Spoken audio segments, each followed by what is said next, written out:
Hello class 10 ICSE students, कैसे हो आप सब लोग। तो आज हम आपका ज्योग्राफी का चैप्टर नंबर 20 ट्रांसपोर्ट को पढ़ने वाले हैं और बहुत ही ज़्यादा इजी वे में मैं आपको इसको समझाने वाला हूँ। तो चलो बिना देरी करे इस चैप्टर को स्टार्ट कर लेते हैं। तो सबसे पहले हम बात कर लेते हैं ट्रांसपोर्ट सिस्टम के बारे में। सो ट्रांसपोर्टेशन क्या है? ट्रांसपोर्टेशन एक एबिलिटी है जो फैसिलिटेट करती है फिजिकल मूवमेंट ऑफ गुड्स या फिर इंडिविजुअल्स एक लोकेशन से दूसरी लोकेशन तक। तो ये पूरा आपका ट्रांसपोर्टेशन की डेफिनेशन आ जाती है। अब कई बार पूछ लेते हैं एग्जाम में कि transport is a system which acts like arteries and veins of the human body. तो ट्रांसपोर्टेशन सिस्टम हमारी बॉडी की आर्टरीज और वेन्स की तरह कैसे एक्ट करता है? देखो यहाँ पे लिखा हुआ है reason, because it helps in connecting one part of the country with the other, transporting various essential commodities which is similar to the arteries and veins, which helps us in transporting essential materials in our body, right?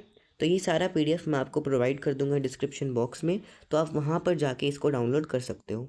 आज की class में हम cover करेंगे आपका roadways, and अगली class में हम cover करेंगे रेलवेज और airways, and then last class में हम कवर करेंगे आपका वाटरवेज। तो चलो अब आगे का पढ़ते हैं कि ट्रांसपोर्टेशन की इंपॉर्टेंस क्या है। What is the importance of transportation system? It helps in better utilization of the resources of the backward areas. मतलब बैकवर्ड एरियाज़ जहाँ पे मतलब ज़्यादा लोग नहीं रहते हैं लेकिन फिर भी वो बैकवर्ड है और किसी तरीके से वो अपना गुड्स जो है, अपने गुड्स को इंडस्ट्रीज़ तक नहीं पहुंचा पा रहे हैं। तो ट्रांसपोर्टेशन सिस्टम उन बैकवर्ड एरियाज़ की मदद करता है, कि उन फार्मर्स को भी मदद करता है कि तुम अपने रिसोर्सेज को इंडस्ट्रीज़ तक लेके आओ। It aids in industrialization and urbanization. Industrialization पता चल गया आपको कि रॉ मटेरियल्स ट्रांसपोर्ट हो सकते हैं इंडस्ट्रीज़ में। देन अर्बनाइजेशन मतलब कि रूरल एरिया में जो लोग रहते हैं वो अर्बन एरियाज़ में जाते हैं, ठीक है, with the help of transportation. आगे बढ़ते हैं। It removes scarcity of goods during any crisis. अगर कोई क्राइसिस हो गया, नेचुरल कैलामिटी होगी, राइट, लाइक ड्रोट, फ्लड, ठीक है, तो उसमें क्या हो सकता है? ट्रांसपोर्ट सिस्टम से गुड्स हम सप्लाई कर सकते हैं। It helps in minimizing the effects of natural calamities. पता है आपको कि भाई जैसे आप मान लो एयरवेज है, तो एयरवेज से क्या हो सकता है? हेलीकॉप्टर से आप फूड ड्रॉप कर सकते हो जहाँ पे फ्लडेड एरियाज़ है, फिर जहाँ पे ड्रोट है, जहाँ पे बहुत ज़्यादा मतलब खाने की वो है, मिल नहीं रहे खाने, तो वहाँ पे आप खाने को जाके ड्रॉप कर सकते हो ताकि उन लोगों का गुजारा चल सके।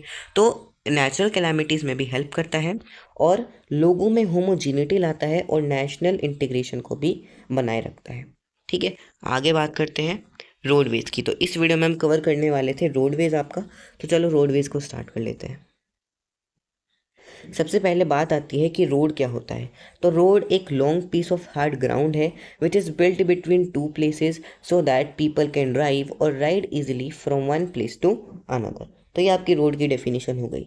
अब एक चीज़ आपको याद रखनी है कि India has the second largest road network in the world after USA, right. तो मैं आपकी बुक से पूरा नहीं पढ़ा रहा हूँ, आपका जो जो इम्पोर्टेंट है वो चीज़ मैं आपको कवर करा दे रहा हूँ ताकि आपका टाइम भी बचे और आपको मतलब बुक पढ़ने में जो ज़्यादा टाइम लगता है ना, वो सारा बच जाए आपका। अब बात करते हैं हम नेशनल हाईवेज़ की। नेशनल हाईवेज़ क्या होते हैं? तो नेशनल हाईवे क्या है? Main road constructed and maintained by the central government which run across the country connecting major ports and state capitals are called national highways. तो जो जो इंपॉर्टेंट डेफिनेशन थी वो मैंने आपको सब इस पीडीएफ में प्रोवाइड करी है, ठीक है। तो इन डेफिनेशन में आप ज़रूर से गो थ्रू करना, क्या पता कि आपके पेपर में कोई डेफिनेशन आ जाए। तो जैसे मैंने इसी तरह से ये नेशनल हाईवे की भी डेफिनेशन लिखी है। The longest national highway is national highway 44, जिसका दूसरा नाम क्या है? नॉर्थ साउथ कॉरिडोर, जिसे हम आगे भी पढ़ेंगे अब, ठीक है, जो श्रीनगर से कन्याकुमारी तक स्ट्रेच होता है और जिसकी लेंथ 4000 किलोमीटर है अप्रोक्स, राइट। आगे बात करते हैं। National highways handle about 40% of the total road traffic in India. National highway authority of India, NHAI, ये बहुत इंपॉर्टेंट है। National highway authority of India बनी थी 1988 में और इसका क्या काम था? डेवलपमेंट का, मेंटेनेंस का और मैनेजमेंट का नेशनल हाईवेज़ की, ठीक है। तो ये आपका कुछ important points about national highways. आगे बढ़ते हैं। तो अगला बहुत ही ज़्यादा इंपॉर्टेंट टॉपिक है कि हाईवेज़ और एक्सप्रेसवेज़ के बीच में क्या डिफरेंस होता है। आपकी बुक में हाईवेज़ का पोर्शन अच्छी तरह एक्सप्लेन नहीं किया गया है, एक्सप्रेसवेज़ का ही किया गया है, जो कि बहुत ही ज़्यादा कंफ्यूजिंग भी है। तो मैंने आपके लिए ईजी कर दिया है, दोनों को साथ में डिफरेंशिएट के कॉलम में लिख दिया है ताकि आपके लिए याद करना बहुत ईजी हो। सबसे पहले पॉइंट मैंने तो दोनों की डेफिनेशन लिख दी और फिर जो ये फीचर्स देते हैं वो लिख दिया। ठीक है, तो चलो पढ़ते हैं।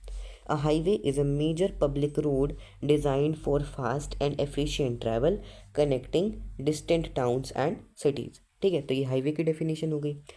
Expressways, they are the highways, याद रखना एक्सप्रेसवे क्या है, हाईवे है, हैविंग कंट्रोल्ड एक्सेस, मतलब कुछ ही व्हीकल्स वहाँ जा सकती हैं, and are specially plan for high speed traffic, मतलब व्हीकल्स जो है वो हाई स्पीड में ही चल सकती है हाई एक्सप्रेसवे में। Vehicles can enter through a limited space, ठीक है, एक लिमिटेड स्पेस तक ही व्हीकल्स जो है वो एंटर हो सकती है। अब ये हाईवेज क्या फीचर करते हैं, it often features multiple lens, bridges and flyovers.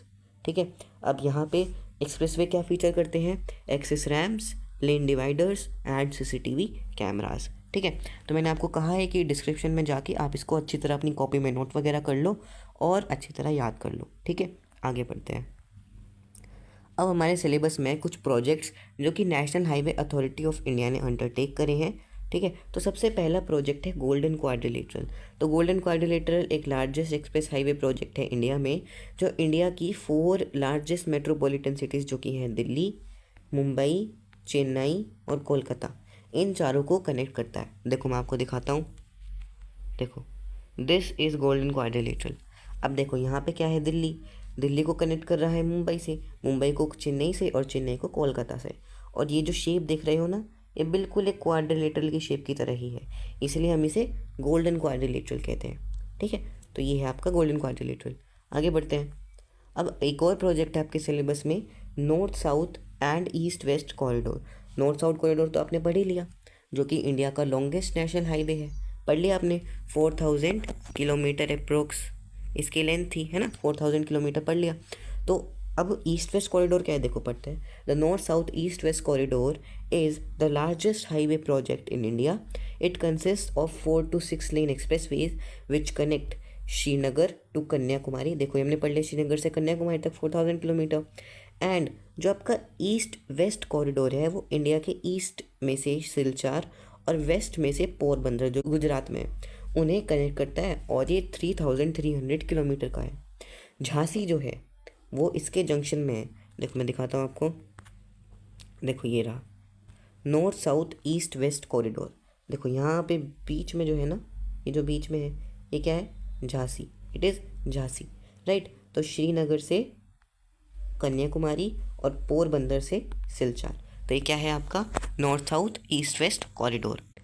Economic benefits of these projects, ठीक है, तो आपके बुक में क्या है कि गोल्डन क्वाड्रिलेटरल और north south east west corridor दोनों के बेनिफिट्स अलग अलग दे रखे हैं, लेकिन आपको अलग अलग याद करने की ज़रूरत नहीं है।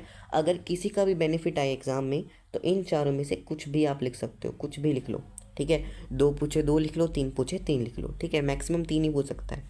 It interconnects many major cities and ports. ठीक है, जो दोनों हैं गोल्डन क्वाड्रिलेटरल और north south east west corridor, ये दोनों इंडिया की मेजर सिटीज़ को कनेक्ट करते हैं और मेजर पोर्ट्स को भी कनेक्ट करते हैं। It enables faster truck transport across India. It enables the industrial growth of all the small towns through which it passes. ठीक है, ये समझ में आ गया। It provides vast opportunities for the transport of agricultural produce from the hinterland. Hinterland वही होते हैं backward areas, backward areas से मेजर सिटीज़ और मेजर पोर्ट्स में ट्रांसपोर्ट करने में हेल्प करता है, ताकि क्या हो सके, इंडस्ट्रियलाइजेशन हो सके, राइट। तो हमें इनमें मदद करता है, ये इकोनॉमिक बेनिफिट्स हैं। अब आगे हमें कुछ इंपॉर्टेंट एक्सप्रेसवेज के बारे में जानना है। ठीक है, जितना मैं लिख रहा हूँ आप उतना ही याद कर लेना। ठीक है, तो यहाँ पे है पूर्वांचल एक्सप्रेसवे, देख लो। तो पूर्वांचल एक्सप्रेसवे क्या है, पूर्वांचल एक्सप्रेसवे लॉन्गेस्ट एक्सप्रेसवे है इंडिया का। अगर पेपर में क्वेश्चन आया which is the longest expressway of India, तो आपका आंसर कौन सा होना चाहिए, Purvanchal expressway. It was inaugurated bye PM Narendra Modi on November 2021. It connects Gazipur to Lucknow in UP. It reduce travel time from 6 to 3.5 hour. ठीक है, देखो क्या बोला कि गाज़ीपुर को लखनऊ से कनेक्ट करता है। पहले गाज़ीपुर और लखनऊ के बीच में जाने का टाइम जो था ना वो 6 घंटे था, पर इस एक्सप्रेसवे की मदद से वो रिड्यूस होकर 3.5 आवर हो गया है। ठीक है, तो आपको ये बता रहे हैं। आगे बात करें जो कि आपका Agra Lucknow expressway, right. It is a 6 lane expressway that is built to reduce the traffic and pollution, reduces travel time from 7 to 3.5 hours। देखो कितना ज़्यादा ट्रैवल टाइम इसने रिड्यूस करा। आगे बात करें तो यमुना एक्सप्रेसवे है। It is a 6 lane access controlled expressway. ठीक है, एक्सेस कंट्रोल्ड ही होता है एक्सप्रेसवे, हमने पढ़ा था। Connecting Greater Noida with Agra, Greater Noida को आगरा से कनेक्ट करता है। It reduce travel time from Delhi and Agra to 2 hours। अब आपको दिल्ली से आगरा जाना है तो यमुना एक्सप्रेसवे के थ्रू जा सकते हो, आपको टाइम लगेगा 2 घंटे का सिर्फ। हम बात करें अहमदाबाद वडोदरा एक्सप्रेसवे।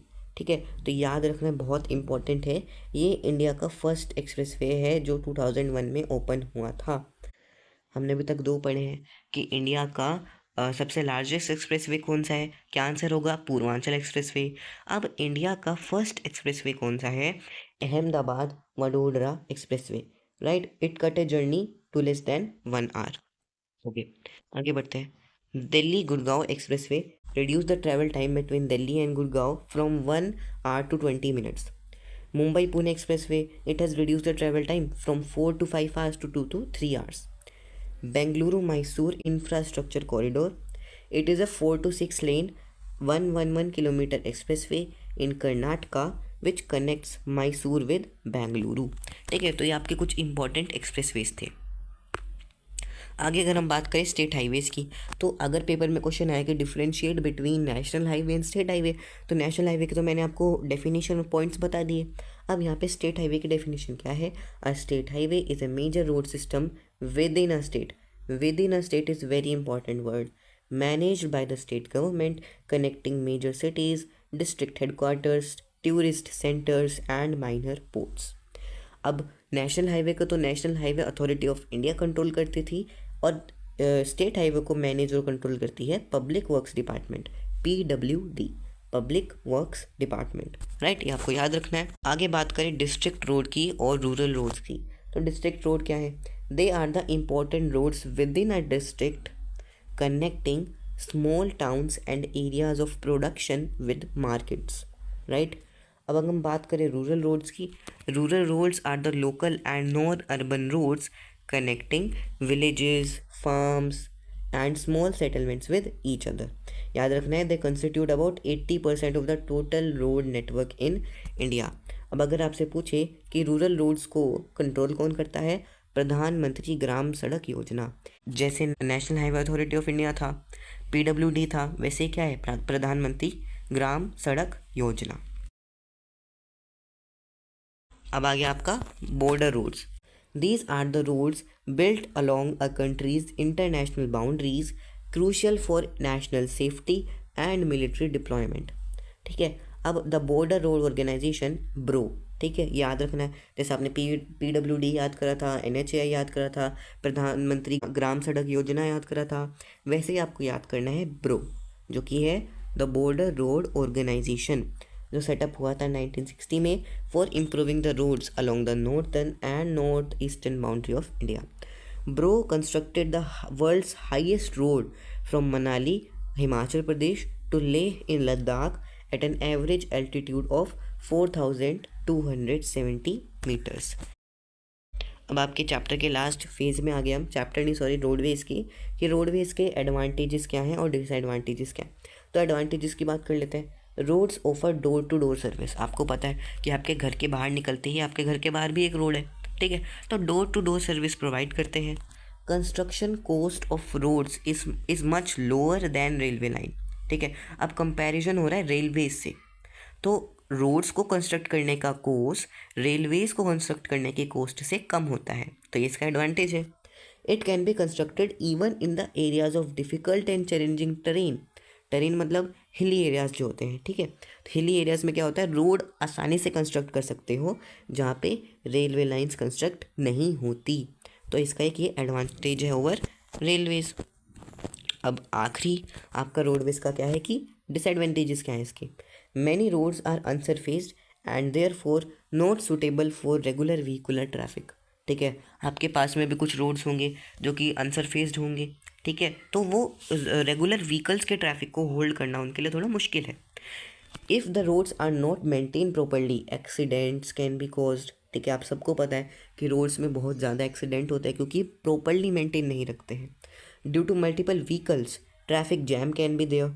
ठीक है, आपको पता है रोड्स में बहुत सारे व्हीकल्स होते हैं तो ट्रैफिक जैम भी लगता है। There are multiple check post, toll tax and octroi duties collection points. ठीक है, आप भी जब रोड में जाते हो, कहीं घूमने वगैरह जाते हो, तो बीच में टोल टैक्स वगैरह मिलते हैं। ठीक है, तो उनकी वजह से क्या है, एक डिसएडवांटेज है कि आपको पैसे देने पड़ते हैं वहाँ पे। ठीक है, तो इसी के साथ आपका ये चैप्टर एंड होता है। चैप्टर नहीं, सॉरी, रोडवेज। ठीक है, रोडवेज एंड होता है। अगली वीडियो में हम कवर करेंगे एयरवेज एंड आपका रेलवेज। ओके, तो चलो मिलते हैं अगली वीडियो में, तब तक के लिए बाय बाय।